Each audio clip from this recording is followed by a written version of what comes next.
শাকিব খানকে ওনাদেরকে main target. Shakib খানকে আটকাতে বলে তারা বেঁচে যায়।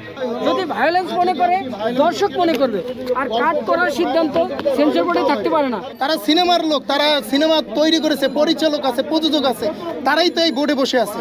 তাহলে এই বোর্ডে বসে থেকে তারা কিভাবে একটা সিনেমার ক্ষতি করতে পারে? আমরা এখানে মূলত দাঁড়ানোর উদ্দেশ্য হচ্ছে আমরা বরবাদ মুভির আনকাট সার্টিফিকেট চাই, কোনো কাটসাট চাই না। মুভির ডিউরেশন হচ্ছে 2 ঘন্টা 26 সেকেন্ড 19 মিনিট 26 সেকেন্ড। সে ডিউরেশনে যদি থাকে কোনো কাটসাট চলবে না। আমাদের দাবি মূলত এইটাই। এই দাবির জন্য আমরা এখানে আজকে দাঁড়িয়েছি।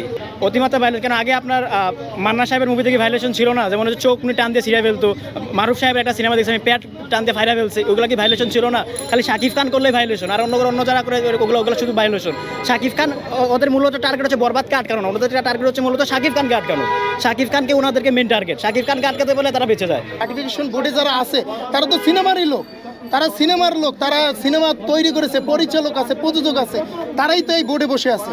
তাহলে এই বোর্ডে বসে থেকে তারা কিভাবে একটা সিনেমার ক্ষতি করতে পারে?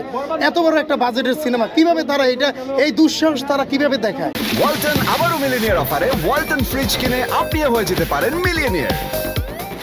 এখানে যারা সাকিবিয়ানরা আছে, আমি শুধু মনে করি সাকিবিয়ানরা যারা চলচ্চিত্র পছন্দ করে, আমি মনে করি এই যে সেন্সর বোর্ডের যে সিদ্ধান্ত, এখান থেকে বের হয়ে আসা উচিত।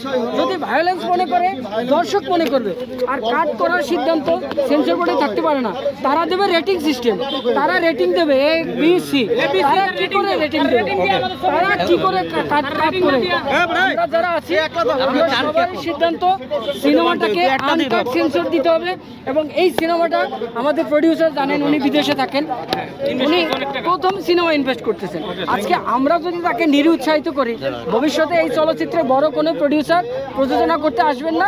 সুতরাং সবারই একটাই দাবি, সেন্সর বোর্ড আনকাট সেন্সর দিয়ে দেখ, এবং যদি ভায়োলেন্স থাকে দর্শক সেটাকে অবশ্যই করবে, আপনার ডিফেন্স করবে যে এই সিনেমা আমরা দেখবো না। কিন্তু সেন্সর বোর্ডের এই এখতিয়ার নাই।